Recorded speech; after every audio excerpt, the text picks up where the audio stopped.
This morning I would like to talk about the meaning of the archetype of the serpent slash dragon. So, this is something that is very special to me. I've had a lot of people ask me about the dragons on my face and exactly what they mean and exactly, what they symbolize. And it's really a hard fucking question because I know exactly what they mean and what they symbolize, but it's not something that I can give an like coherent answer to in a 1 or 2 minute conversation with somebody, right? So I try to abbreviate it and I try to break it down, and people usually just look at me like I'm fucking insane. So I'm gonna make this little video, this little presentation, and kind of explain it in depth because it's a very, very, very deep concept, I think.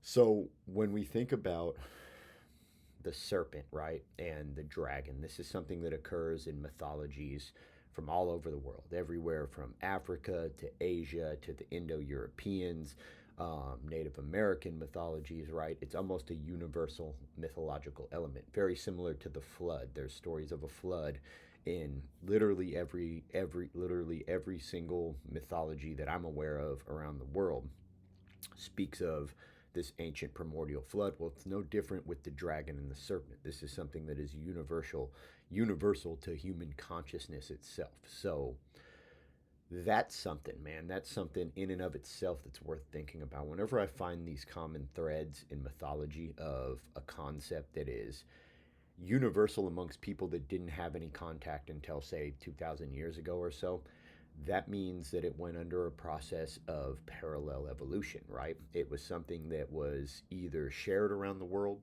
um, by the disparate traveling and migrations of peoples, right?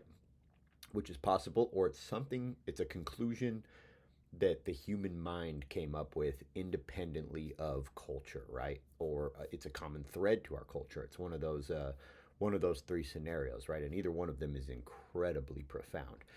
So when I think about the serpent, I have to go all the way back, way before human beings, and even before apes. And so if we look down here in this little chart, this is the human brain, right? So the way that the human brain evolved is the oldest part of our brain, right? Before we were mammals, before definitely before we were humans, but before we were even mammals, our DNA essentially, we were basically reptiles. We existed in the stock that would eventually produce mammals. Before it was mammals, was reptiles, right? And about 205 million years ago, mammals begin to diverge from reptiles, right? And so the first mammals appear about 205 million years ago, and they were more of like a mammal-like reptile. They began to grow fur. Um, they began to, rather than lay eggs, carry their young, and then eventually they would nurse their young, and then eventually they made that transition from cold-blooded to warm-blooded, right? All the hallmarks of a mammalian species, right? But they were still very similar to reptiles. So from about 205 million years ago until about 65 million years ago, mammals began to evolve. So the oldest part of our brain, the brainstem and the cerebellum, is also called the reptilian brain. And what's very interesting about this is that this is the center, the bedrock of our emotions, and especially our primal emotions. Things like fear, survival instinct, fight or flight, our desire to reproduce, our sex drive. All of this is governed essentially by the oldest and most primal part of our brain, the reptilian part of our brain, right? And it's no surprise that these have been around forever, because if they weren't around, if these elements and behavioral patterns weren't around, you just didn't survive, right? You didn't reproduce, one of those two. So that's the oldest part of our brain. And then our brain began to evolve and add tissue on top of that. And the next layer of our brain is the mammalian brain, the subcortical region here, highlighted in yellow. And what's interesting about this part of the brain is it has everything to do with social behaviors, right? Reptiles are not incredibly social creatures for the most part. Mammals are. That's something that's pretty. Now, not every mammal, there are definitely like sovereign independent mammals, but for the most part, as a class of species, mammals are pretty social creatures. And with um, society, tribe, herd, pack comes an incredible amount of complexity. Even amongst packs of dogs, wild animals, there is an incredible amount of interaction, of communication, of social behavior that is actually very, very complex. We get stuck on how complex humans are, but just social behavior amongst a troop of monkeys or a pack of wild dogs or a pack of wolves is incredibly complex as well. So we needed more brain matter, right? We needed more intelligence. We needed more ability to utilize different thinking processes and recognize different things and find out where we fit in this dominance hierarchy that comes with very social creatures. Now, that's not to say that mammals are the only creatures that live by a dominance hierarchy, because pretty much every species on this planet is vying and competing for its place in a dominance hierarchy. And right, the higher you, all the way to lobsters that are, and Dr. Peterson talks extensively about lobsters because they're very old. Their evolutionary history goes back 350 million years or so, and they, have a primal, but a very, very but a very, very observable dominance hierarchy, right? The most vigorous, and also the most competent individuals end up with the best territory, which means that they're better fed, which means that they're bigger, which means they're able to dominate other lobsters, and it also draws in the best mates, right? So they reproduce with the most favorable mates, and produce the most vital children that are most likely to survive and become dominant lobsters themselves. So it's very interesting and it's very deep, right? And it's very, very old. But mammals are complex in the sense that, they cohere socially, and that is something that requires a lot of intelligence, right? So we have this mammalian brain that's between 205 and about 65 million years ago up to present, right? And then the youngest layer of our brain, that again we grew more tissue on top of that, is the primate and the human brain, and this is very, very complex. This gave us the ability to take that social instinct that is common amongst mammals and basically exaggerate and take it to the next logical level, right? Which is highly complex, highly stratified societies that are capable. And this is the part of our brain that eventually bred consciousness, that eventually bred abstract thought, that eventually bred language. And it's something that's highly evolved in humans, but is also in its primitive form. It is also present in the great apes and monkey species. We branched from monkeys about 25 million years ago, and we branched from the great apes about 7 million years ago, give or take. So that's still very recent when you think about the reptilian brain that's literally hundreds of millions of years old, and the mammalian brain that is also, a couple 100 million years old in its most primitive form, but was pretty well established by about 60 million years ago. So it's very interesting. Our last common ancestor, and we will scroll back up to these guys. Our last common mammalian ancestor is the Synodontus here.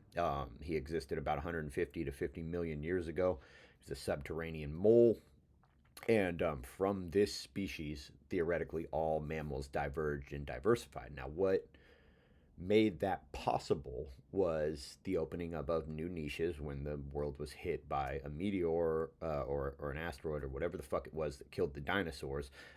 These mammals that were before that, the very bottom of the food chain that were just preyed on by these terrible dinosaurs, were able to diversify and branch out into new niches, right? And it created this massive spreading of species, of speciation events, where mammals became the dominant type of species on this planet, right? So, scroll back up here, and we have the mythical dragon set next to a T-Rex. So if you think about the mammalian part of the brain, right? And we know, and Jung and other psychologists have elaborated on this a lot better than I can, that there is something that is commonly called like a folk consciousness, right? That there is some part of our unconscious brain, right? And this is something you can observe in the animal kingdom too. So, and it kind of goes back to that nature versus nurture argument of how much behavior is learned and how much behavior is instinctual. So, if we spent most of our lives, our evolutionary lives, our pre human lives, as mammals that existed in a world that was dominated by these terrible predators, these things that were much stronger, much bigger, much faster, and also much more intelligent than we were. And we were the very bottom of the food chain and we were commonly preyed upon.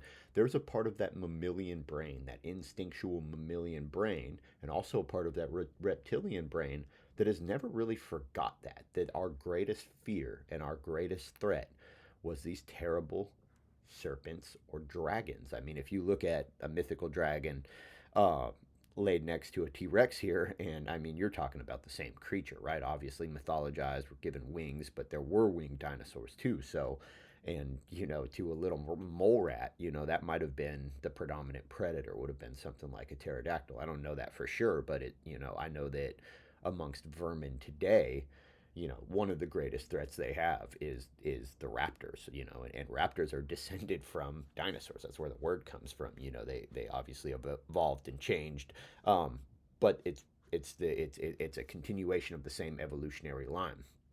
It's very old. So when you lay these next to each other, you can see the similarities between the mythical representation of a dragon and the anthropological representation of a tyrannical of a Tyrannosaurus Rex, or the paleontological representation of a Tyrannosaurus Rex. And it's striking because images of dragons like this have appeared. We have Norse carvings that, have motifs like this on them, that have representations of dragons with wings.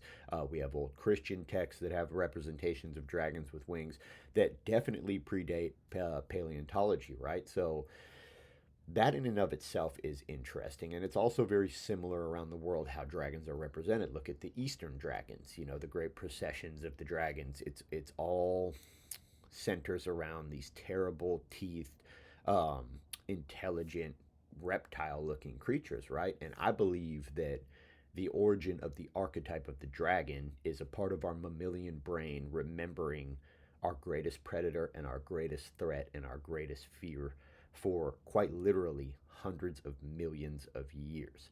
That is something to think about. We were tiny, weak creatures. I mean, we spent most of our lives subterranean, underneath the earth, hiding from these terrible dragons, hiding from these terrible predators that were much smarter, much faster, much stronger than us, and that commonly tore us absolutely to shreds.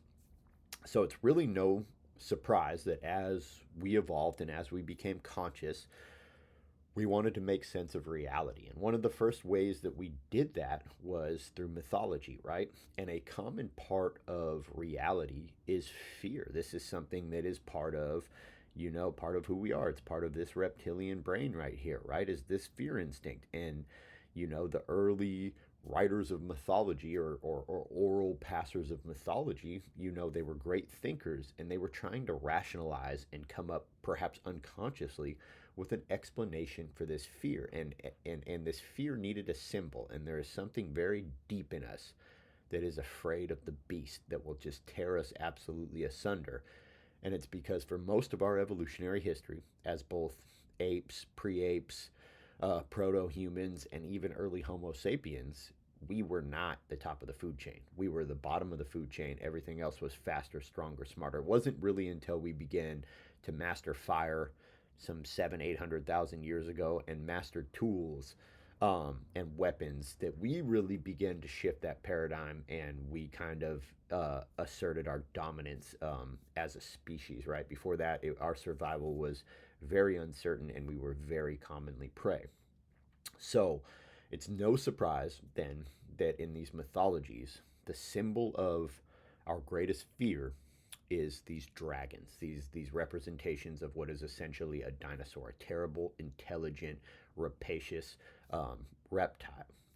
And then it's also no surprise, and this is something we'll get into here in a minute, that the highest mark of virtue, the mark of the hero, was to confront that dragon and to slay it, right? To go out and master your fears. And that is something that is very, very human. And I believe that is very unique to humans. Other animals, they operate off instinct, right? So they have no need to master their fear. They follow their instincts, they follow, and it keeps them alive, and it's natural, and they don't have this conscious thought, this abstract thought that tells them that there's a different path, right? A path of mastering your fear, of confronting your fear. All they want to do is survive on an instinctual level.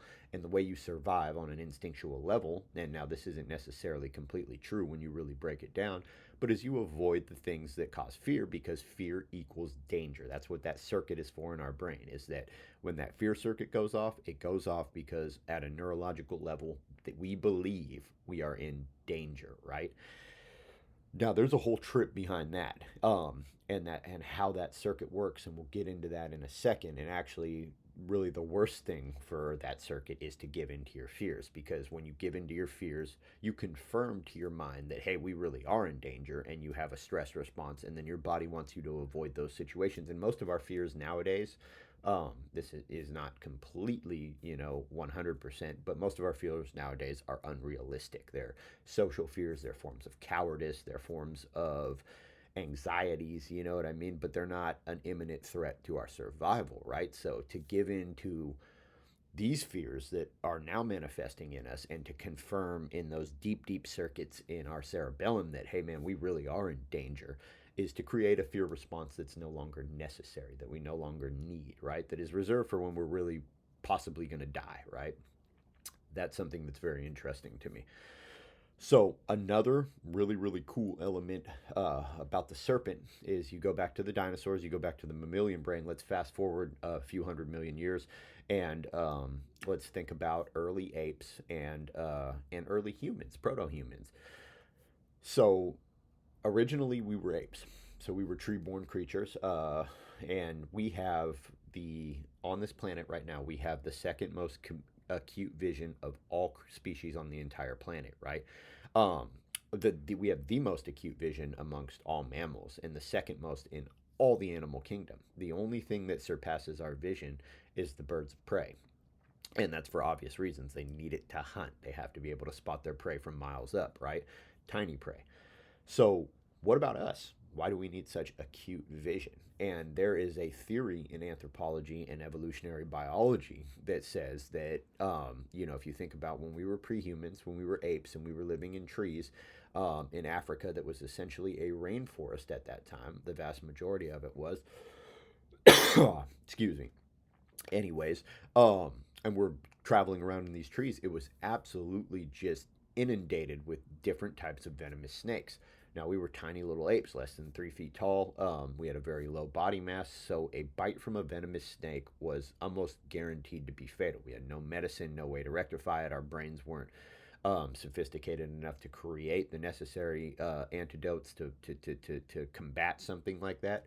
So a snake bite was something that was essentially fatal on the spot, right? And that in and of itself is very interesting. And it's hypothesized that perhaps the leading death to early proto humans and pre human apes, or pre hominid apes, I'm sorry, would have been bites from venomous snakes. So our vision evolved to be able to spot these colorful snakes before they could bite us and kill us. And individuals that didn't possess that type of vision, that amazingly acute vision, were very quickly weeded out of the gene pool by natural selection. Selection chose against them and chose for individuals with more acute eyesight. And over the course of millions of years, all of our species, obviously it varies a little bit, but essentially all of our species has very acute vision when compared with the rest of the animal kingdom. So that's something. We have two great threats. We have the threat of the dinosaurs. We have the threat of the dinosaurs to our mammalian pre-ape ancestors, right? Going back hundreds of millions of years. And we have the threat of snakes themselves to our pre-hominid and early hominid and ape ancestors, right? So ultimately what I'm getting at here is our greatest threat has been different types of serpents and dragons for essentially all of our evolutionary history. And now, if threat is in these circuits in our brain identical to danger, which is identical to fear, that's what you have. You have a fear circuit that is governed by this idea that a serpent and a dragon is the absolute greatest threat to our survival, right? So it's no surprise that that became the supreme symbol of danger, of that which is dark and evil and bad and terrible and intelligent and will hunt you down and kill you without mercy, right? And that is the essence of what the dragon is, something that is just a merciless killer, right? And that is something that we as a species are very, very afraid of.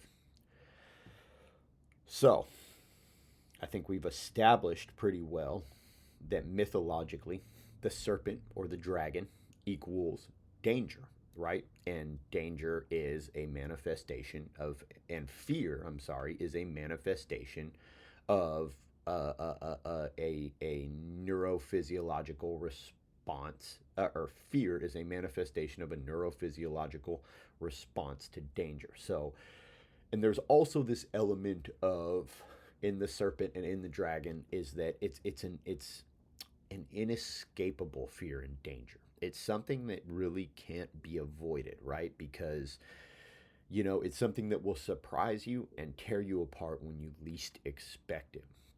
It's something that hunts us, has an amazing intelligence, and it will strike at us when we least expect it, which that adds an element of the unknown to this, which, the unknown is one of the scariest things that we can confront in our life. Uncertainty is terrifying, right?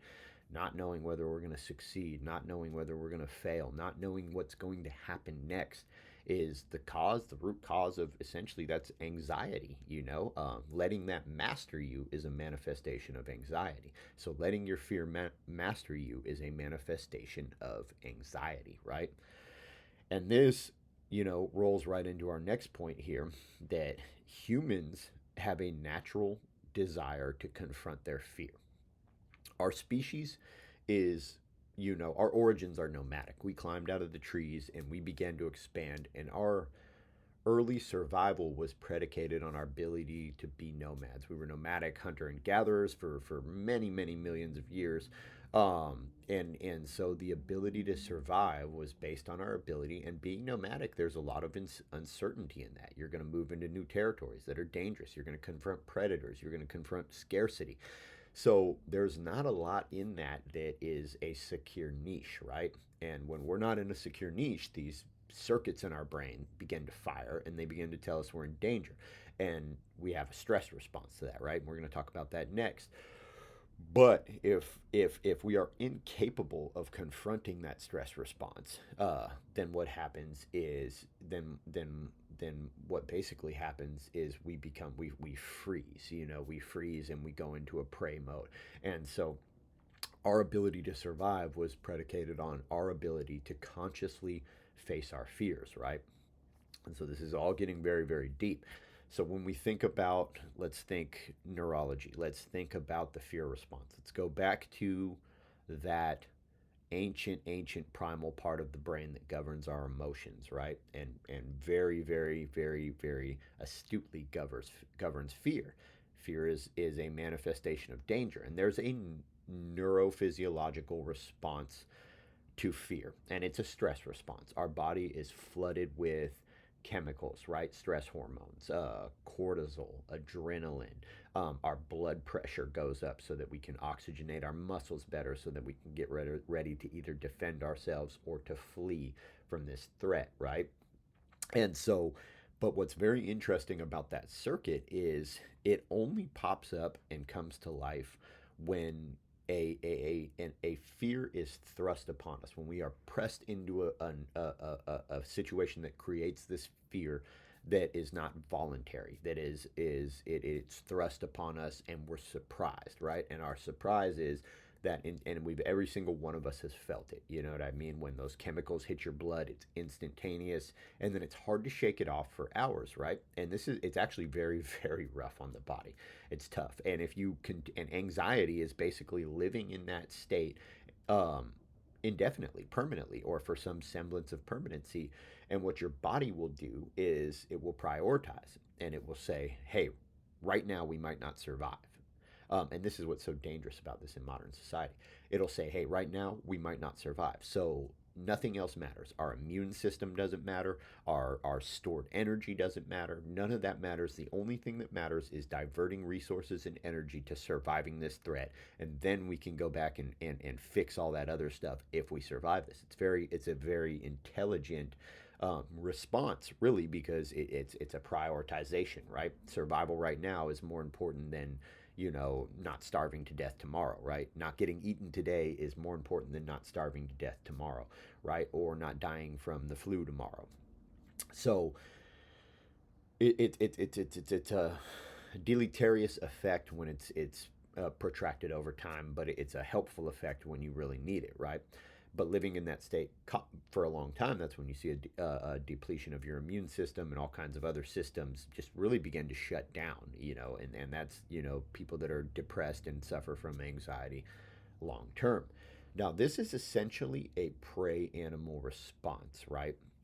And that's very, very interesting in itself. And humans are very unique in the sense that we're omnivores and we are both predators and prey. So we have both these circuits in our mind, right? We have the circuit for being a hunter, for being a predator, and we also have the circuit for being prey, right? And so they can both kick on, independently of each other. But this is essentially a prey animal response. And now, if you look at our eyes and you compare them to like a gazelle's eyes or most of the other mammals that are pure herbivores and are purely prey animals, their eyes are on both sides of their head so that they can see wider because they are essentially only a prey animal, right? Our eyes are closer to wolf's eyes, cat's eyes. They both face forward because we are essentially predators, right? And it's more important for us to be able to see in front of us and stalk our prey than it is for us to have to watch around the sides. That's interesting, right? So it seems like a healthier state of psychological being for us is a predatory state, right? Whereas we can shift into prey, but it's not our natural state, right? So, what's interesting about fear is that even if you are mortally afraid of something, if you confront that fear voluntarily, what studies have shown is that you do not have that prey response, right? You do not have that stress hormone prey response, right? You have a whole different set, a whole different neurological circuit kicks on in your brain, and it is a predator response. You are going out and hunting and confronting something rather than having it thrust upon you and threaten you. And since it's voluntary, your brain's saying that, hey, man, my circuits say that this is dangerous. But clearly, the driver of all of these systems is recognizing that it's not an imminent threat to my death, because if it was, he wouldn't go out and now, obviously, sometimes it can be. There are things you can do, but you can trick your brain into believing that it is not in an imminent state of death, and you can avoid this cortisol stress hormone response, right? And that is something that is fascinating, right? And so when we talk about our species evolved to confront fear, we have this circuit in our brain that although something is dangerous and something is scary, if we choose to confront it, we don't have a neurophysiological stress response to fear, right? We have a hunter response, we have a predator's response, and it's a much, much healthier response. And from it comes very interesting things like meaning, satisfaction, self confidence, self worth, accomplishment, things that are very abstract and unique to humans, but are very, very important to our overall well being. So if the serpent is a manifestation of our greatest fear, then to go out and confront the serpent is the highest mark of virtue, right? And so now we got to talk about fear. And there's really only two things. And again, Dr. Peterson and other psychologists elaborate on this very, very well. When you really consider and cogitate and think about fear, there's only really two things that human beings are truly, truly afraid of. And one of those is social humiliation. And I mean, if you don't want to admit it, that's fine. But we are all afraid of being embarrassed in public, right? Of looking like an idiot, of having everybody look at us and laugh, right? That is a primal fear, because it kicks on a circuit in our brain that is that basically we can just call it the pariah circuit. If you continue to do that and you can't socialize yourself and fit into your tribe, then eventually your tribe gets tired of your shit and kicks you out and you don't survive. In ancient times, you didn't make it. You just pure, you were not a species that evolved to be an individual. You know what I mean? Although the individual is the cornerstone of Western society, and that's important, and that's a topic for a whole nother a whole nother day and a whole nother discussion.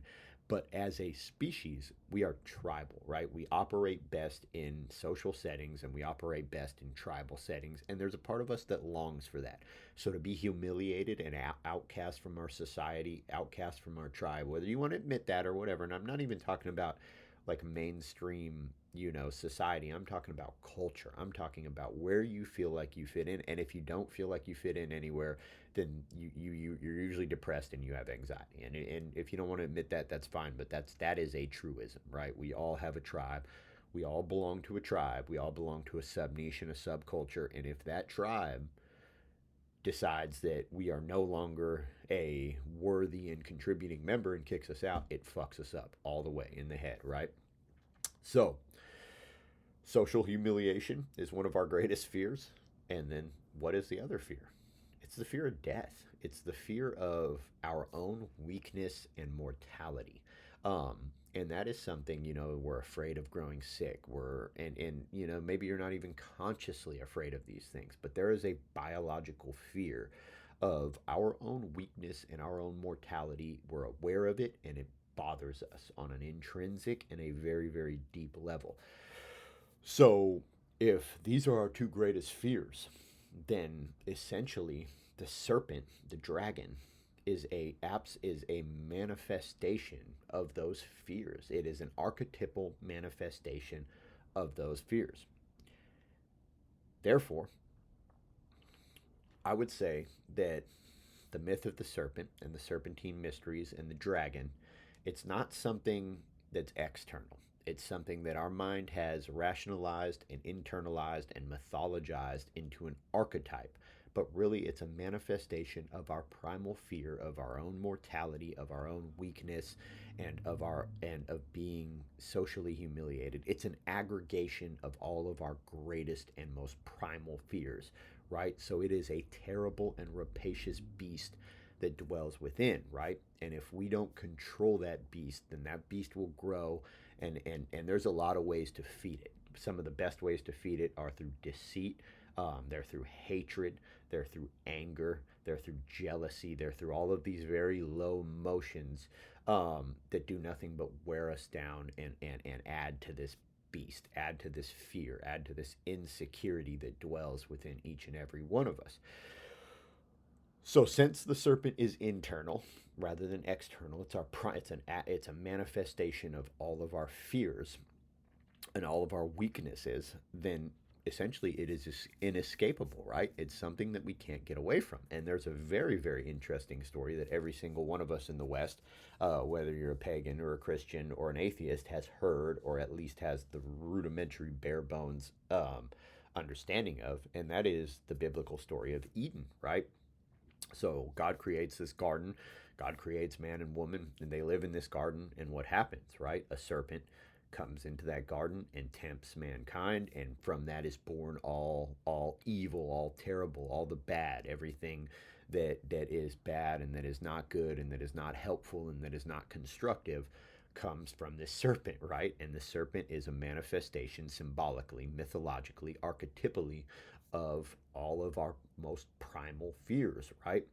So that's interesting to me. 100%, that is fascinating to me, because it shows that no matter what, no matter how perfect you are, no matter how omnipotent you are, I mean, God Himself, and we're talking about the Old Testament God of the Bible, that is like this omnipotent, powerful cosmic intelligence, right, was incapable of creating a garden that didn't have a serpent in it, right? And that is something, that is absolutely something that is fascinating, right? And it's because the serpent isn't external. the dragon isn't external, it is internal. It was awakened within those early human beings, and it's been with us ever since, right? And that is something that has absolutely fascinated me. And then we have subsequent mythologies, that evil exists in every single one of us. And if you don't believe that, you're absolutely delusional, and you need to read a history book. I mean, our human history is absolutely just permeated with, atrocity and genocide and evil. And if you think that it was only, if you think that, the Stalinist purges that killed 30 million Russians, or the Holocaust, or, or all of these other, terrible wars and terrible genocides that have occurred throughout history, were something that was unique to, like, one evil ruler. No, Stalin didn't go out in the fields and gun down 30 million people. Stalin's soldiers did, right? And those soldiers were you, they were me, they were your brother, they were your dad. They were people that were just normal people that, a very difficult time came upon their country and their nation. And rather than choosing, to be, or maybe they couldn't be courageous and act out and rebel against this, they fell into the order. They closed their eyes, right? And this is something we're very, very capable of doing as humans. So I remember I read this passage once, and it said, when you read history, you should not read it from the perspective of a victim. That's how most of us do it. It's like we empathize with the victims, right, of these terrible atrocities of history. So don't read history from the standpoint of you being the guy in the trench with the blindfold, lined up next to your sister and your dad and your brother, waiting for the bullet, right? Think of yourself. Put yourself in the shoes of the guy holding the 45, right? Because that guy is you. That guy is me. That guy is every other normal person on the face of this planet, right? We all have the propensity for that evil within us, right? We can all justify it. We can all explain it away. We can all say we're following orders, whatever. You know what I mean? It exists within every single one of us, because ultimately you are the one that pulled the trigger. And that's something that's dark. It's very dark. And the Serpentine mysteries are dark, right? Because we're talking about confronting the darkest parts of ourself, right? And again, this is tied into these ancient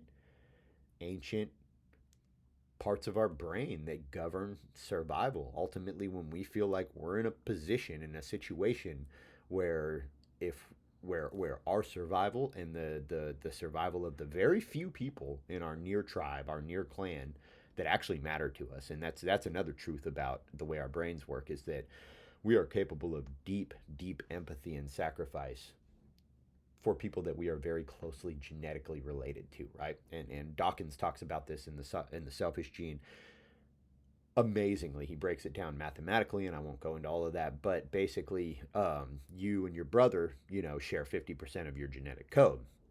You and your mom and dad share 50% of your genetic code, right? You go back another generation, and it goes down to 25, and it continues to hap itself backwards and backwards. So your cousin, you share about 1/8 of your genetic code with a cousin, right? So from a genetic standpoint, we are capable of amazing acts of sacrifice for those that are very closely genetically related to us. Now, our spouse, our partner, somebody that we have a vested interest in the next generation in, right? Again, there's a propensity for a high amount of sacrifice there. And these are ancient circuits in our brain. But the further you get away from that, the less it really affects you, the less you really care about it. And that's dark when you think about it, right? But it's a genetic truth, right?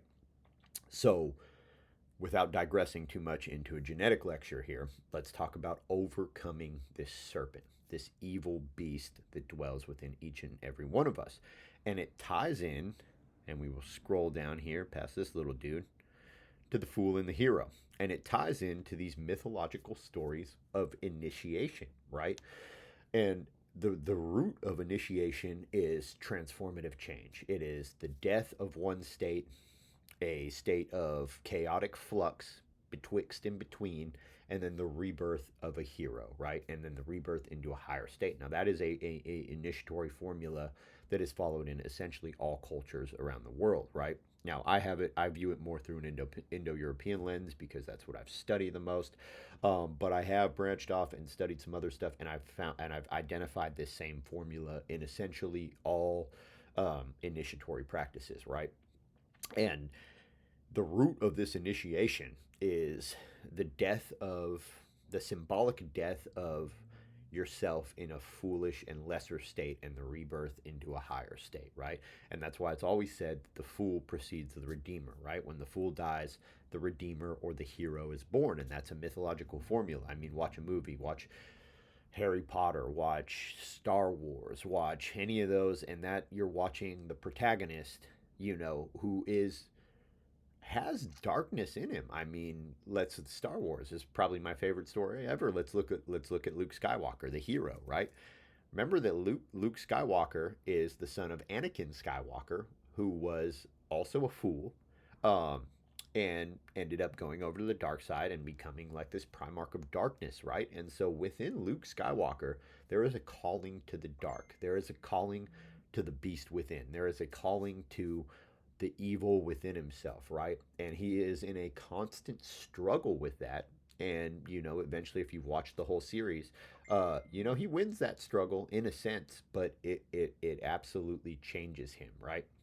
And that's a common theme with heroes is that they are attached, to the light and to the dark, right? And the difference is that they choose to confront that darkness and they choose to go over to the light, right? And that is really something to think about. So in this process of fool to redeemer, there's an initiatory death, right? And my favorite story of it is Sinfiotli and Sigmund. Sigmund is of the Volsung line. His father and all of his brothers are killed in a betrayal by his sister's husband. So him and his sister, he survives. Him and his sister swear vengeance, and she begins to try to bring him children to train and prepare for this task of revenge against her husband.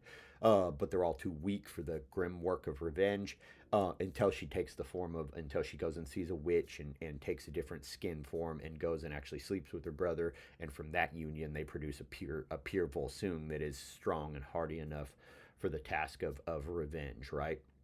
And then Sigmund must train Sinviatli. So you go through this phase of chaotic flux where their life is chaos, their life is disorder, but there's potential, right? They're living in the forest, they become werewolves, they prey on all the travelers that go by, and they hone the skills of a warrior and a man within Sinfiotli. But Sinfiotli's a fool. He's young, he's brash, he doesn't listen to Sigmund. He's supposed to, if he encounters 7 warriors, he's supposed to run and get Sigmund and they face him together. Well, he fights 11 of them, gets badly injured in the process, and it drives Sigmund into a rage to where Sigmund kills him. And then Sinfiotli is resurrected, and he's resurrected in a higher state. The fool is reborn. He learns his lessons. He learns what he needs to know. He controls that dark and foolish element within himself, and he is reborn in a better state, right? He becomes a hero. And the essence of the Serpentine mystery is becoming a hero by confronting your own fears and your own weaknesses. So the essence, and this is the final point I'll make here, the essence of the Serpentine mystery is to find and face your own dragon. And this is all internal. This is all your greatest fear. This is all your greatest weakness. Whatever holds you back the most, whatever makes you a fool in this life, you shouldn't run from it. You shouldn't hide from it because that's what a prey animal does. You should become a predator.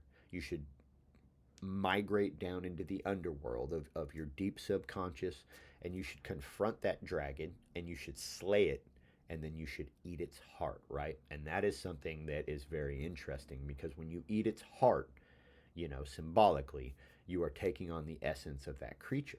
So what does that mean? That is an idea that you should integrate those dark elements into your conscious personality so that you're aware of them and they don't control them, but so that they are there if you need them. And that's the only healthy way to do it. If you ignore it, remember that the dragon is inescapable. If you ignore it and you run from it and you try to only embrace the light, eventually the darkness will get you. Eventually it will hunt you down like any good dragon, and it will consume you. It will fill you with loathing. It will fill you with hatred. It will fill you with bitterness, and it will make you a lesser person, and it will ultimately win that war against good and evil that exists in each and every single one of us, right? So you get these common myths of the dragon slayer: Saint Michael, Sigurd the Volsung, Ragnar Lothbrok, and all of them. There's an idea of they're all saving a virgin, except for Sigurd. There is a story of a virgin in Gudrun that hints at older elements of that story that perhaps have been lost or changed over time. But definitely Saint Michael and definitely Ragnar Lothbrok are saving the virgin, and the virgin is a representation of innocence and light, right? So confronting the dragon and saving innocence from this dark beast that dwells within us. I mean, that is how you avoid the atrocities, that is how you avoid the bitterness, that is how you avoid all the hatred, and that is how you become a better person. And if every single person does that, man, we would live in a great world, right? But this requires courage, and that's why they say it's the draught of the heroes. It is the mark of virtue, because very few people are willing to undergo this process, because it's dark and it's painful, and it requires going to the darkest place in your life, to reaching rock bottom, and then confronting and killing the dragon and eating its heart and augmenting and integrating that shadow part of yourself into yourself, to where you always carry the darkness with you. Like Luke Skywalker, you always have that calling to the dark, that danger within you. But you control it. You discipline yourself, and you control it, and you use it when you need to use it. That process changes you. And I will conclude this little lecture on a quote by Nietzsche. And he said, "He who would fight monsters, beware. Because when you stare deeply into the abyss, that abyss stares deeply back into you." So that is what I went through this process, and it changed me. And, I reached the darkest point in my life, where I didn't know if I was going to survive, and I didn't know, what was going to happen. And, I hit rock bottom, and I decided that I didn't want to live like that anymore. And so rather than running from the serpent any longer, running from the darkness within me that was dragging me down, that was pushing me into addiction and all of this just toxic, self destructive behavior of my youth, when I was a fool, I decided to go and confront the dragon. And it was a brutal and it was an arduous struggle, as it always is. And the dragon bit me and it changed me. But I slayed it, and I ate his heart, and I integrated those parts into myself, to where they no longer control me and they no longer have any power over me. I have power over them. And that is why I tattooed it on my face, 100%. Because it was probably the most profound thing that I've ever done in my entire life, and it was probably the most important thing that I've ever done in my entire life. So that is a synopsis of the Serpentine mysteries, the archetype of the dragon, and the archetype of the snake.